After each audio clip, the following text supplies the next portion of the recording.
everybody, my name is PM Rice and welcome back to Blanc Banter. This is the premier spot for all your Montreal Canadiens coverage, you could say. It was not a great week for the Montreal Canadiens. I'd be hard pressed to say it was a good week even. We went 1-2-0. We had a game against the Anaheim Ducks on Monday. It was a game against the Pittsburgh Penguins on Thursday, and a game against the Winnipeg Jets last night as I'm recording this on Saturday. So, we're of course going to talk about those games. As we would talk about any other Canadiens news that's happening. There really wasn't that much this week, so I'm going to add another topic or two just at the end. And we're just going to get right into it and not make any more time be wasted. So the Montreal Canadiens played, like I said, on Monday night. It was a game against the Anaheim Ducks. It was the last game of a it was actually the fourth game of a 5-game road trip. It was the fourth game. Canadiens playing the Anaheim Ducks. Last time we played them, I know last year, one time we played them, it was bad. We outshot them, was it 43-16 or 15, something like that, and we beat them 3-0, I think. Would not beat them 3-0 this time, but we would actually beat them. It was 3-2 in a shootout. It was a mixed game, I would argue, and I think this game kind of did mark that Lane giving a spark to the team is unfortunately gone now. I think this week really signified it, but this game had kind of small hints in it, because the Canadiens, they'd get on a power play early and they'd score 2:36 in. Lane, his third as a Canadian, his third of the year from Suzuki and Hutson, both of them getting their 19th assists of the year, props to them, to make it a 1-0 game. But Troy Terry would end up tying the game up on a backhand shot that just really didn't need to be scored. We really didn't need to allow that goal. It was on a rebound. It was just bad defensive coverage by Mike Matheson. I believe it was Mike Matheson. That was at 10:49 in the second period. It was a power play goal for Troy Terry. He would score his second of the night, his 7th and 8th goals of the year. It was a power play goal. It was a good tip by Terry. Well, kind of a tip. It was more a deflection, but it's everybody just kind of loses their man. Savard actually, surprisingly, was probably on that one. It should have been covering Terry, but regardless, 2-1 Ducks. But 11 seconds later, due to a misplay from behind the net, Kirby Dach would score his second of the year into the wide open cage. I hate when people call it wide open. It's not, when they call it an empty net. It's technically not an empty net because the goalie's still on the ice. It's an empty net if the goalie is off the ice. When he's on the ice, I just say wide open net. So Dach got his second of the year from Slafkovsky. Now up to 13 assists. People saying he's having a horrible season. He's having a decent playmaking season. Obviously, you'd want more goals. You'd want, ideally, maybe Troy Terry level of goals right now. Maybe 8-9 goals at this point in the year. But I think he'll have a really good second half, Slafkovsky. Like he did last year. He kind of started off a little bit slow, but he really sped up. I think he's one of those guys that is going to be, maybe, I don't want to say ineffective, but he's just going to be more or less a second, third line guy for the first couple months of the season. But once you hit like January, it's all gears forward for him. Like, that's the way I see Slafkovsky being. He's a really good clutch player. That's how I see him. But that was from Dach. That was Dach from Slafkovsky and Lane at 4:36, 11 seconds after the Ducks goal. So Lane with his first assist as a Canadian, his first 2-point game. Congrats to Patrick Lane for that W. The third period, there'd be no scoring into the shootout. It was Lane and Caulfield scoring for the Canadians. McTavish and Terry both missed. Canadians would pick up the win there. Bit of a mixed game. I think the Canadians had a really good first 5 minutes in that game. We were really pouring it on. I think we led the shots 5-3, I think it was. 5-2, maybe something like that. And then the rest of the first, it was all Anaheim. Anaheim took it to us. I think in the second period, if I'm remembering correctly, I might be swapping the second and the third, but I'm pretty sure I got it right. The second was a bit more even. I'd give the edge to the Ducks. And then the third was a pretty good period for the Canadians, despite the shots only being... Or no, I think that one was the more even one. I'm pretty sure the shots in the second being 10-10. I think that was the period where the Canadians played really well, if I remember correctly. And then overtime, the shots were 4-0 Anaheim. They just dominated the shots in the overtime. And in the shootout, we just ended up picking up the win. So Habs started off the road trip. The road trip, I believe, at this point would be 3-1. However, my God, we gotta talk about the Penguins game. It's what the hell happened?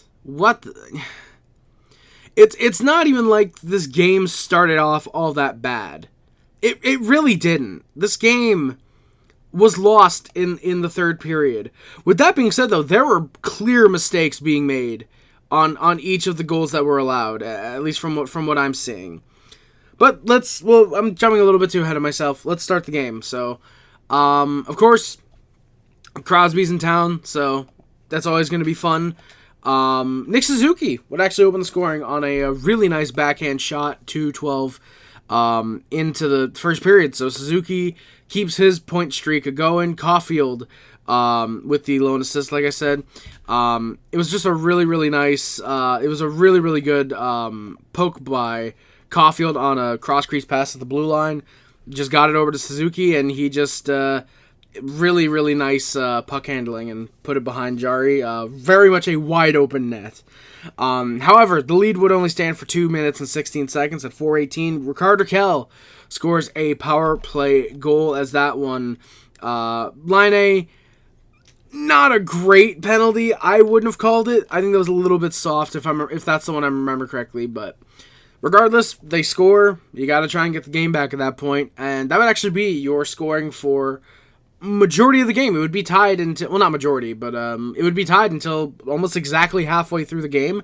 Brian Rust scores at 10:03, and that Rickard Rakell goal, by the way, I do got to mention, Mike Matheson sucked this week. Monday, I think he was just ineffective. He wasn't good one way or the other. He wasn't bad either. But yeah, Montreal needs to trade Mike Matheson, because my God, this game and the Jets game, he sucked the life out of the Canadians. Rickard Rakell Chris Letang actually goes through the legs of Mike Matheson. It's not even like it's a nice deke. No, he's along the left side of the wall. It's almost at the blue line. Matheson's looking right at him. He's got his stick out, and Letang just goes between the legs with a good pass from like 10 feet out. Manages to pass between Matheson's leg, and that's how Rakell scores the goal. Matheson has to have better defensive coverage there, in my honest opinion. I think he has to. Crosby would set up Rust at 10:03 for the second goal for the Penguins. And, Matheson just has to have better coverage there. He can't let Rust get to the front of the net like that. He's got to be able to poke check him more. It's a goal where just Matheson's behind Rust. He can't get there fast enough, and Rust just speeds to the front, and he puts it home. Rust would score again 3 minutes and 24 seconds later. He'd get that from Rakell and Crosby. So Crosby's at 2 assists in this game. Spoiler, that would not be the last we would see of any of these three men. And on the third goal, Matheson goes for a dump. And it's caught by Crosby. He gets it to Rakell, and Matheson then just refuses to cover the front of the net. He just completely loses the man coverage. Matheson was easily the reason that the first three goals were scored. He really sucked. However, hope for the Montreal Canadiens, as a minute and 9 seconds later, Yoel Armia would score his fourth of the year from Heineman and Evans. Just a really, really nice goal there. You love to see Yoel Armia finally getting on the board. He's a hard worker on the penalty kill. Love to see him getting a goal. It was just a really, really nice play in transition. It's just a good puck. I guess you could say puck management, but a really good puck handling. Good passing, good vision from Evans and Heineman. Especially Heineman could have taken the shot, but he spots Armia's open and then he gets it to him. Heineman, I think, has been very impressive so far in the season. I'm very happy that he's kind of proven me wrong, because I have said on my own personal channel that Emil Heineman was one of those guys that I could have seen being traded just to maybe get some ice time. I saw him as being potentially a Jesse Ullinen. Thankfully, he's not. He's actually a good player, and he actually is effective for the Canadiens. So, props to Emil Heineman. Oh my God! And then we got to talk about the third. So, Nick Suzuki in the post game mentioned that the Canadiens did not give up. And I kind of get what he's saying, but at the same time, no. It's kind of clear. It's kind of clear that that the Canadiens gave up.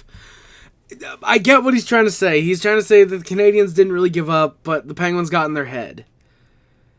And it's kind of evident because Ricardo Kell scores 4:40 in. Rust and Crosby get the assist there. So Crosby all of a sudden with a 3-assist night. Surprisingly, that would be his last. They actually took away an assist from him on the 7th goal. They said he had a 4-assist night, but it's gone down to just a 3-assist night. So he went from being really, really good to just being pretty good.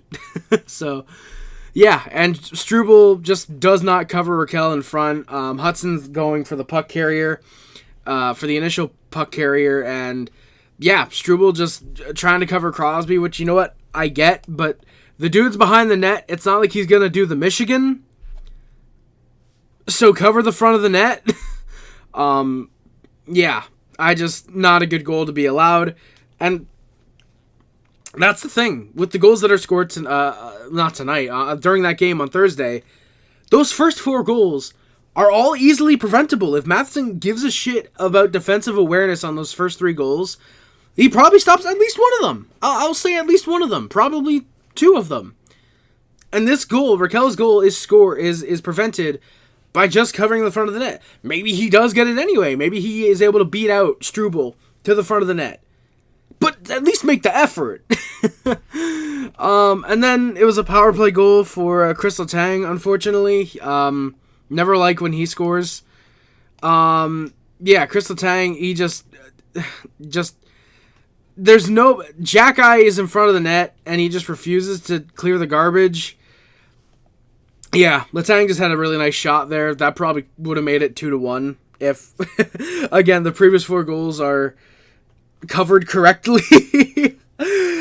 Yeah, and then that one scored at 7:42, by the way. Beauvillier gets one 59 seconds later from Cody Glass and Drew O'Connor. That's his 8th of the year. That was actually Letang, by the way. Letang's 6th goal of the year, and that would make it 6-2. And on that goal, it just leaks. That's one goal where it's just a squeaker, really, unfortunately. And coming out, it would be, unfortunately, Sam Montembeault getting pulled.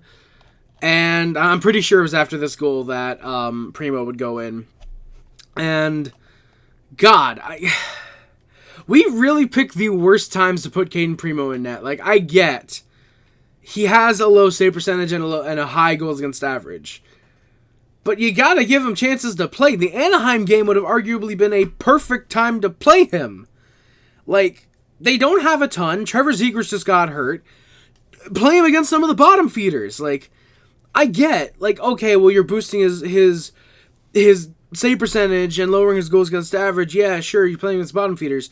As the season goes on, he gets confident, and that's when you slowly begin to play him against the better teams. Like, Caden Primo is not going to get better by sitting on the bench for 15 out of 17 games. There's a reason that when we ran the 3-goalie rotation last year, Caden Primo sucked. Caden Primo he was given a game every 2 weeks. You know? And now you're back to that. Like, I get. He has an .836 save percentage and a 4.70 goals against average. Yes, I get that. You look at how he started last year, which was technically slightly better, yes. He played 1 game in October and 4 games in November. In those 2 months, he had a 4.15 in October and a 3.62 goals against average in November, an .879 save percentage for the 1 game in October, and an .887 overall in November. Then you get to December. December onwards, he had a good stretch. I thought he played really well. He played 3 games, a 2.60 goals against average, and a .919 save percentage. In January, he only played 2 games.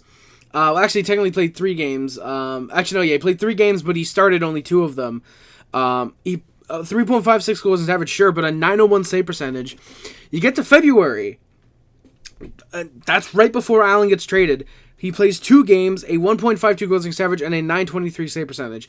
You hit March.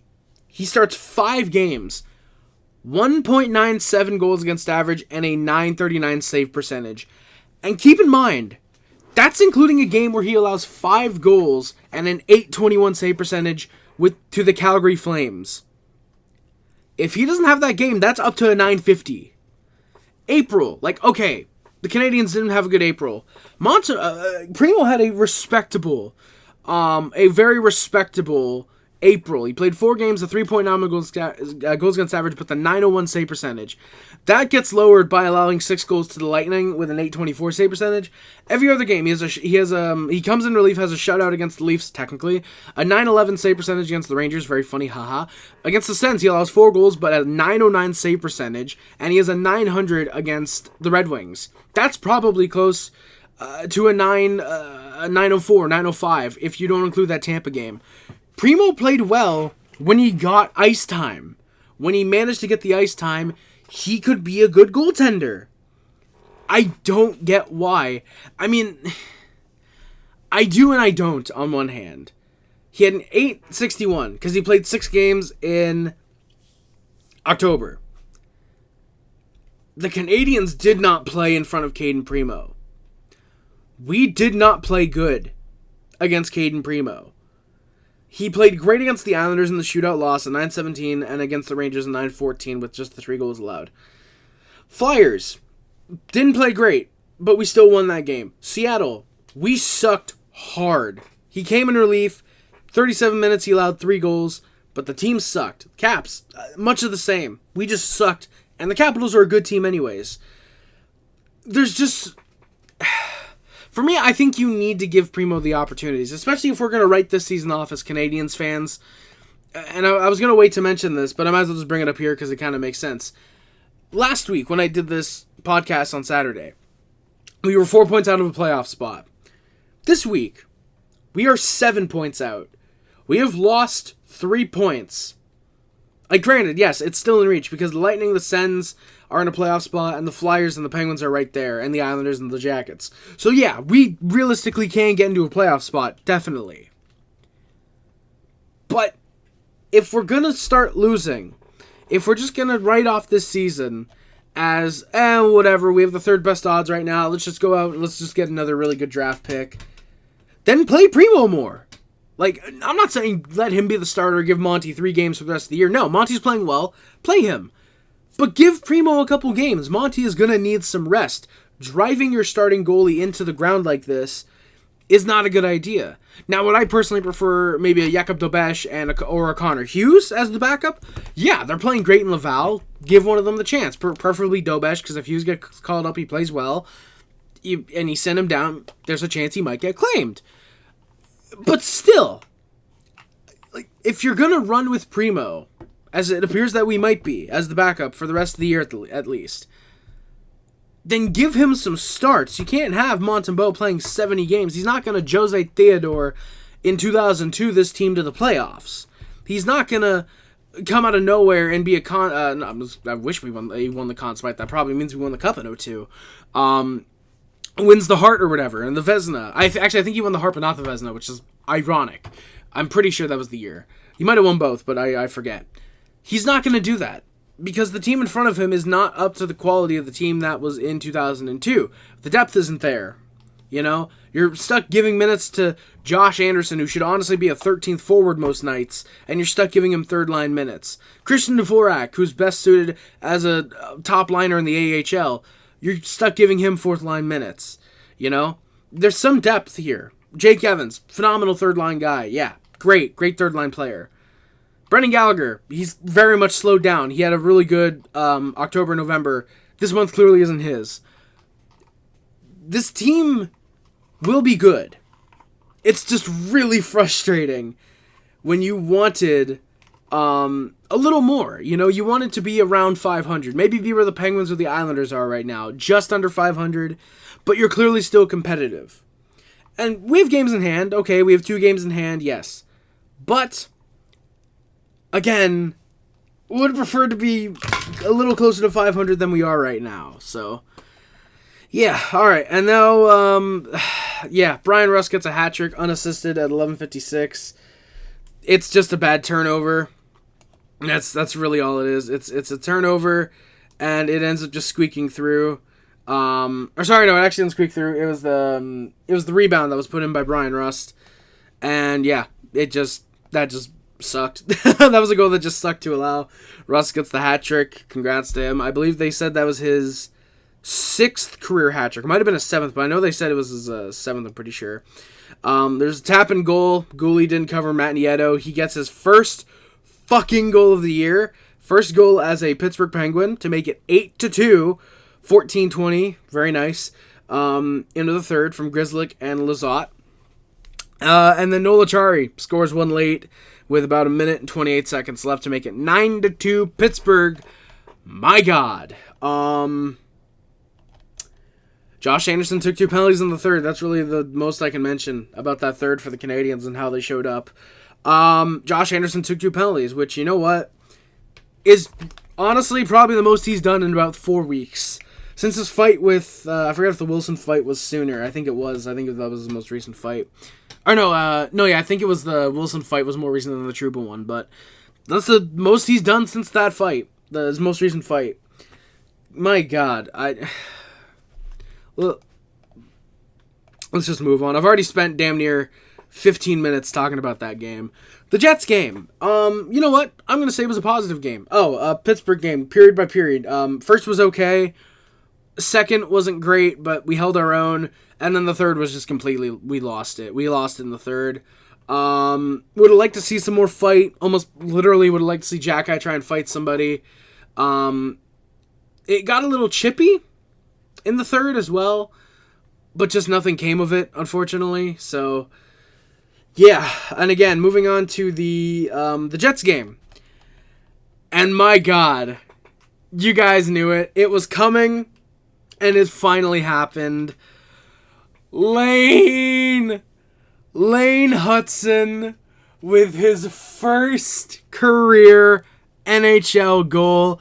7:48 into the first period from Mike Matheson and goal Caulfield. Matheson is still a terrorist, and I want him off this team ASAP. Oh my God, dude. Lane Hutson with a beauty of a wrister, dude. Future Hall of Famer, scoring on a future Hall of Famer. You love to see it. Yeah. The building, by the way, in Winnipeg, it was basically a home game for the Canadiens. It's embarrassing how there's like no Jets fans. Like the arena was almost like 70-30 Montreal, it felt like. There were so many red jerseys. Some of the white jerseys were probably Canadiens jerseys. I know that a big thing in Winnipeg is the whiteout, as in you can't watch their games. But yeah, Lane Hutson gets his first. I mean, probably one of the worst buildings you could have gotten it in, but you know what? He still got his first. That's all that matters. He got it from Matheson and Caulfield. Caulfield now up to 10 assists on the year, by the way. He quietly having a pretty decent playmaking season. Just remember, this is a guy at one point who had, 9 goals, 1 assist. He's now at, 16 goals, 10 assists, I think? Something like that. He's playing quite well. Cole Caulfield, 17 goals, 10 assists. So, Caulfield having a good season. I'm really enjoying watching this kid. He's one of the few Canadians I'm actually enjoying watching this year. There was that stretch where Lane first came in that first week where I did the pod last week. That it was fun to watch the Canadians, and I was gonna do a video after the Ducks game talking about how this Canadians team is fun to watch again. And I'm so glad I didn't do that, because holy shit. And then 14:34 in, shout out CM Punk's WWE title reign. Gabe Vilardi scores his 13th of the year on a power play from a high stick from Kirby Dach, which of course he would take that from Connor. And Morrissey, the goals assists are, just another, I believe that was another Mike Matheson bad play. He actually gets beat the same way he got beat on that first Penguins goal. It's a pass through the legs. Matheson barely tries to stop it from happening. Jack-Eye had a really good pass block in, I think it was the second period. And I thought to myself, why can't Matheson do that? And quite frankly, the answer is probably, honestly, he doesn't care. He does not care about the Montreal Canadiens. Arbor Xhekaj is a guy who will play with his heart on his sleeve. He will play to help this team. Mike Matheson will play to get money and then to get points to get further more money. So, yeah. Adam Lowry would then score 16:40 about 2 minutes and 6 seconds later from Nino Niederreiter and Dylan DeMello. And I believe that was the other goal that Matheson just sucked cock on. And, yeah, I mean, him and Hutson are both there. Matheson is the guy right by Lowry who can stick check him, can poke the puck off his stick, lift his stick, and instead he just tries to focus on the puck, sliding it out of the net. That's all he does. Quite frankly, it's embarrassing how shit Mike Matheson is. And over those last 2 games, he's at minimum a -2. He's probably more. -5, sorry. He is dragging down Lane Hutson. You know? Like for me, like, okay, I get it. Hudson's probably getting more points when he's with Matheson. I'd rather see Hutson with Savard, even if it means he gets less points. He's at least learning something defensively. He's at least learning. He's not just, oh yeah, no, yeah, I'm going to go play offense. Oh shit, wait, no, I'm with Mike Matheson. He can't play defense, and then, oh shit, it's in the back of our net. You need to put someone with Lane who can be responsible defensively to allow him to get the bursts that he can get. And Matheson's not that guy. In the second period, off of a penalty from Christian Dvorak, it became a 5-on-3. They scored with like 6 seconds left on the 5-on-3. It's Connor from Morrissey and Velarde, 6:26 in. Yeah, just a really, really shit goal. Sorry, no, it was with 3 seconds left, actually. It comes seconds after Montembeault makes a really, really good stop on Kyle Connor, actually. On the first chance, Connor, it's a really good stop by Montembeault, but unfortunately, Matheson just decides to fucking screen Kyle Connor again. He decides to screen Montembeault, I should say, sorry. Screens his own goalie, tries way too shoddily for a shot block, and it's in the back of the net. It's a one-timer from Connor, his 17th of the year. It's 3-1 Jets. And in the third, they showed a graphic to start the third. When the Canadiens are down, heading into the third period, I would like for people to call out to their screen what our record is when we're trailing after the second period. You get a cookie if you get it right, by the way. If you didn't, well, shame on you. We are, if I can remember correctly, 0-12-0. What the fuck happened to the Canadiens of last year? This was a team that could fight back. Even if we would end up losing, we could fight back at least. We don't completely fucking crumble in the third period. You know? Like, it's insane to me that this team, last year, awful season, we're drafting 5th overall. We had fight. We had energy on most nights. Like, I don't know if this is Marty losing the room. I'm really hoping it's not, because he seems like a great head coach. He's a great players coach. But quite frankly, I don't know if that's what the Canadiens need anymore. I don't know if they need I honestly think they need a coach who is similar to the style of Joel Quenneville, almost like the Hawks in 2009 when they fired their coach. They were having a good season.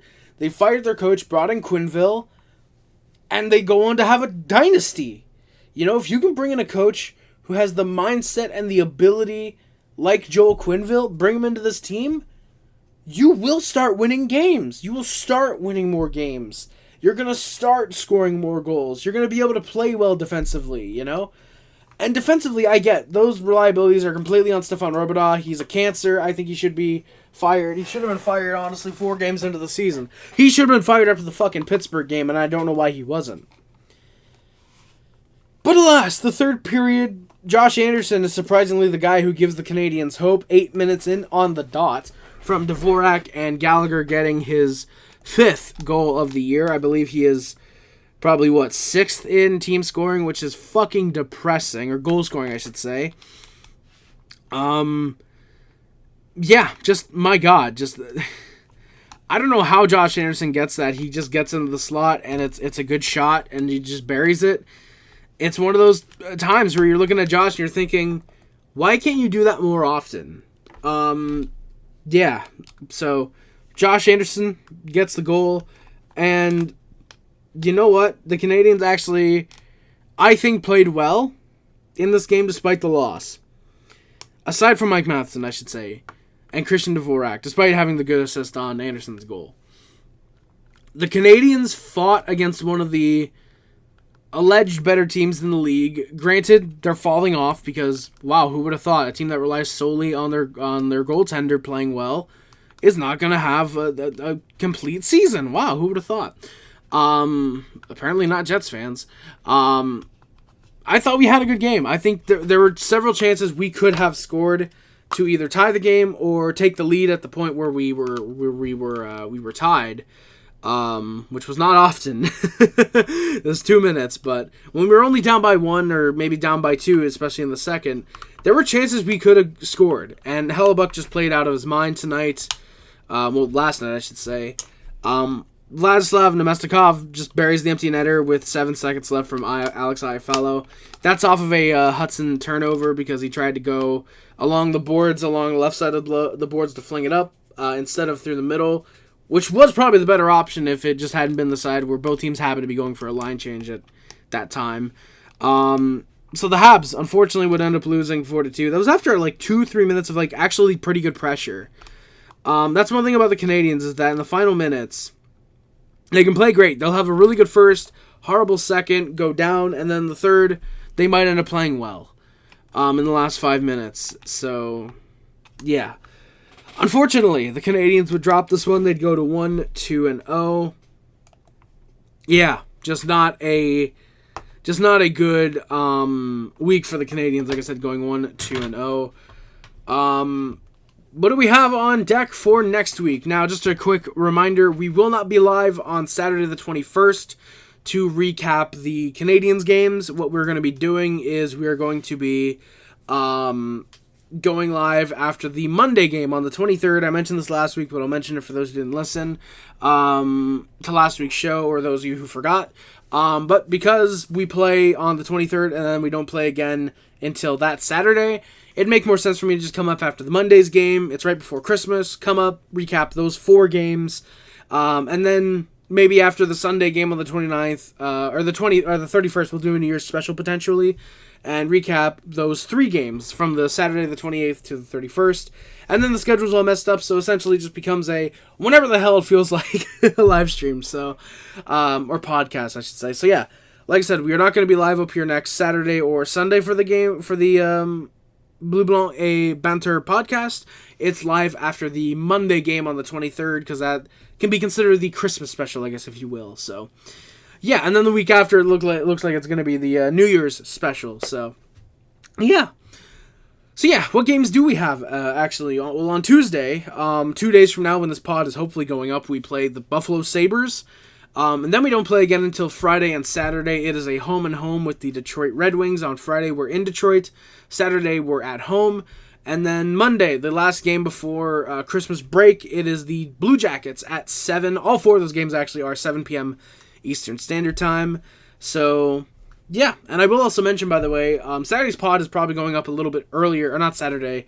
The New Year's pod is probably going up very early compared to usual.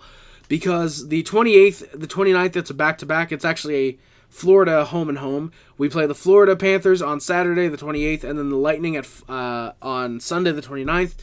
The Panthers game is at 1 p.m. and the Lightning game is at 5 p.m. And then the 31st, we are in Vegas. We play them at 3 p.m. So the Canadiens, who seem to do okay in early games, might be worth it, hopefully. But yeah, so that's what we've got actually coming up for the rest of the year, the rest of the year of 2024. So might be okay if you want predictions for the rest of the games. I'm gonna say we beat the Sabres, because the Sabres are not looking great right now as I'm recording this. They are down 3-2, actually 4-3 against the Toronto Maple Leafs, and on a 10-game losing streak, I believe headed into I don't think they play 3 straight days, so potentially on a 10-game losing streak heading into the game against the Canadiens, which, yes, does terrify me because there is a probability we lose that game. There is an extremely big possibility that we lose that fucking game 8-1. The home and home, I'm going to say we split it. It's very rare that I see home and homes end with a 2-0 or an 0-2, whatever stretch for a team. So I'm going to say we split the home and home. Game against the Jackets should easily win. Game against the Panthers will probably lose. The game against the Lightning kind of suck. They're really just Nikita Kucherov and Braden Point.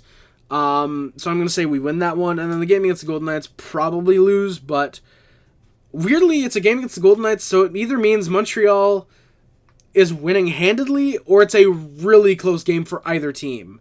That's the way I've seen these games over the last 4 years. Games against the Golden Knights are some of the best to watch as a Canadiens fan, so I'm looking forward to that one on the 31st. Legitimately, I actually am. So yeah, I got one last thing that I do want to talk about before we get out of here for the pod, which, by the way, I hope you guys are enjoying.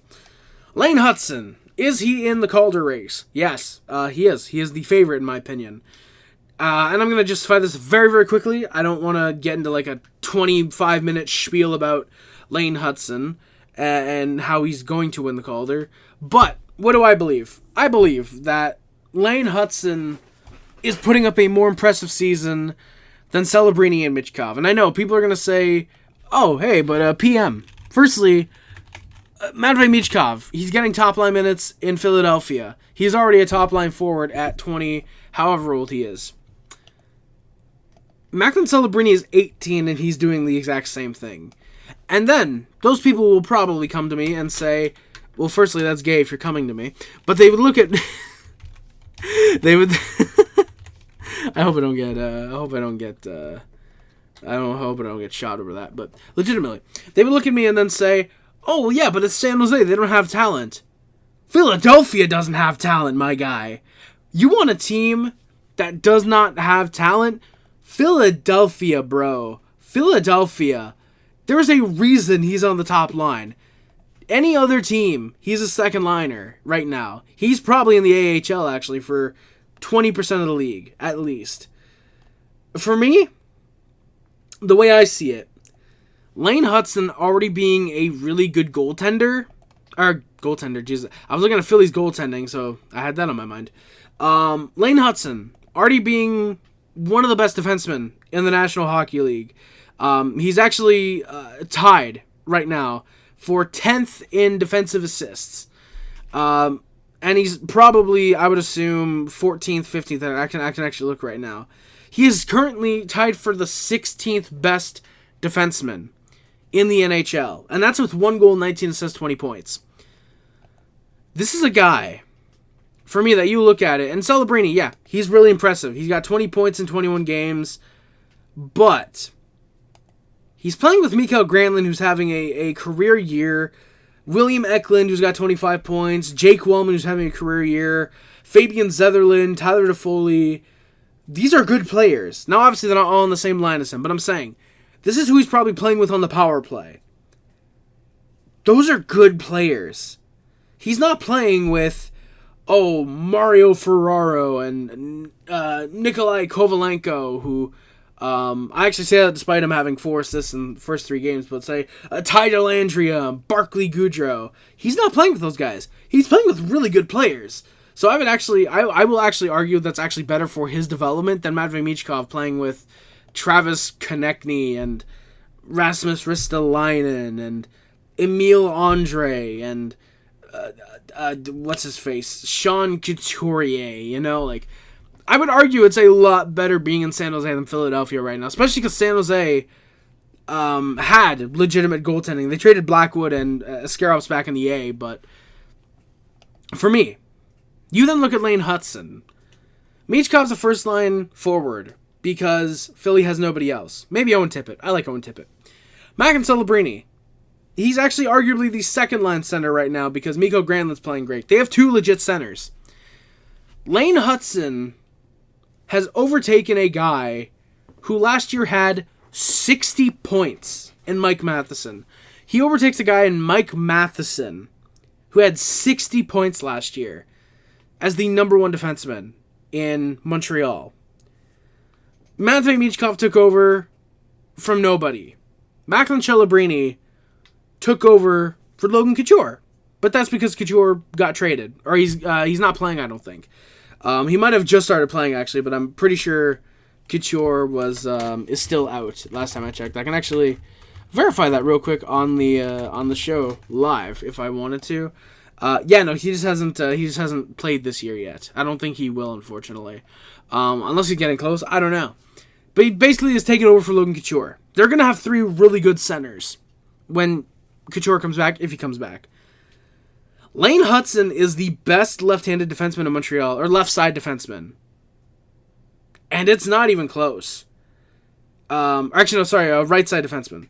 But he has taken over as the number one defenseman in Montreal away from Mike Matheson, a guy who had 60 points last year, a guy who's wearing the A. He has taken over on the first unit power play. This kid has 20 points as a 19-year-old defenseman. For those of you who do not know, or 20 years old actually now, sorry, he's 20 years old. This is a 20-year-old defenseman, still. A 20-year-old defenseman. Most 20-year-old defensemen are putting up good seasons in the AHL. Not great, not, oh yeah, he's up here next year, but just respectable good seasons. Lane Hutson is doing what Cale Makar and Quinn Hughes did when they came in. There's a reason they were fighting it out for the Calder all year, the year that they both came in. To me, saying Lane Hutson shouldn't be, at least in the Calder conversation, is ludicrous. For me, to say it should be Logan Stankoven instead of him,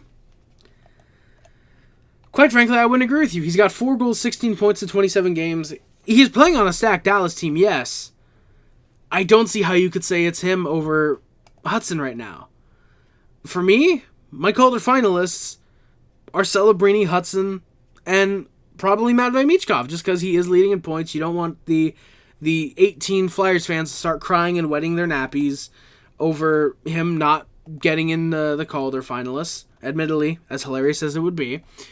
You know, however, right now, my finalist, my winner, is Lane Hutson. For me, being able to be a number one defenseman at 20 years old, ironically, the amount of points he has too, at 20 years old, for me, is more impressive than playing with really good players and looking like a probable number 2 center right now, number 1 potentially in Macklin Celebrini, and it's better than getting fed the puck because you're the only goal scorer in Philadelphia. For me, Lane Hutson, especially with the amount of ice time that he is logging, I'm pretty sure, the most amount of ice time per game. Yeah, and it's by far and away him. Hutson is averaging 22 minutes and 48 seconds on ice per game. Then it's Celebrini at 1944. Emil Andre, but that's because he's a defenseman, but 1926. Adam Wilsby with 1841. Isaiah George with 1740. And then Matvei Michkov with 1704. Which would then probably lead people to say, well, Harry, Michkov's averaging 17 minutes of ice time, but he's on the first line. That's really good. To which I would say, he's getting sheltered minutes. He's getting sheltered minutes. Can you not see that? He's got 5 power play goals. 5 of his 11 power play goals have come on the power play. 5 of his 11 goals are on the power play. 12 of his 27 points are on the power play. It's clear this guy works best on the power play. He is on pace for 40 points at 5-on-5. Lane Hutson has 7 power play points, and all of them, of course, are assists. His 1 goal was on the 5-on-5. Hutson has 11 points right now if you take those points away. That is much more impressive to me as a defenseman than having 14 points, as a forward, getting sheltered minutes, basically only playing in the offensive zone and on the power play. Macklin Celebrini, I think, is right now the only guy you could argue as the heavy guy over Hutson. 2 power play goals, 5 points out of his 20 in just 21 games on the power play. He's got 15 points in, say, 21 games. That's a good pace still. That's really good pace. For me, it's Hutson and Celebrini, no question. I don't think Michkov is really even in the conversation. They just need a third guy in right now, and let's be honest, Max Chiplikov, he's not getting nommed because nobody cares about the Islanders. But yeah, so Lane Hutson, I believe, is easily the favorite for the Calder right now. If you disagree, then, you don't need to let me know because you would just be outing yourself as a complete moron. So, yeah. But that is going to do it for the Blue Blanc Banter Podcast, episode number 2. Thank you, ladies and gentlemen, for coming by. Do not forget to check in next Monday. Once again, reminder, next Monday, or Tuesday, potentially, for the next episode. I will be doing, like I said, I'm going to be doing these as a weekly, maybe bi-weekly, I don't know, we'll see, but probably weekly recap of the Montreal Canadiens. So, yeah, hope you guys enjoyed this episode. Please feel free to like and subscribe, do all that good stuff down there below the live stream, or the video. I'm so used to doing live streams that I'm not used to doing videos. I gotta get used to that, though. So yeah, subscribe. We're doing shorts, me and Hauser, PM Rice and Hauser, we're doing shorts, we're doing videos. May do live streams eventually. Who knows? Maybe that's what we'll do. But yeah, so thank you guys again for coming by. This is PM Rice from the Hardwired Network signing off. That's the fact, boyos. Love you guys. Go Habs, go. See you next time, boyos.